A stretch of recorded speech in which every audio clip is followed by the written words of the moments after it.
все знают, что Сергей Павленко.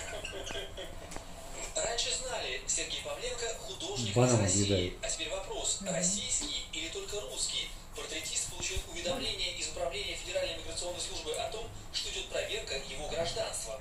Где-то с Нового года, в общем, я пребываю в подвешенном таком состоянии, и, собственно, не знаю, я являюсь я российским гражданином или не являюсь. В 92 году Сергей, находясь в Америке, переходил из гражданства СССР в гражданство России. Однако паспортные архивы консульства России в Сан-Франциско уничтожены. Я понял. Книгу найти не могу.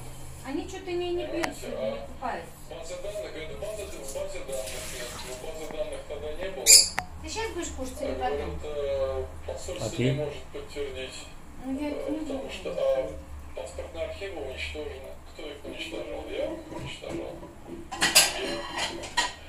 Пока вопрос стоит так. Нет книги, гражданство под сомнением.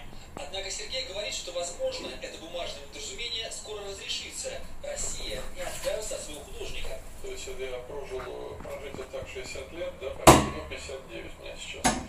И вдруг узнать, что, оказывается, вроде как тебя и не было. Ну давай поедим. Причем у художника есть свидетельство о рождении в Ленинграде и внутренний российский паспорт, и все эти годы был продлевал зарубежные без проблем. Тогда бери хлеб и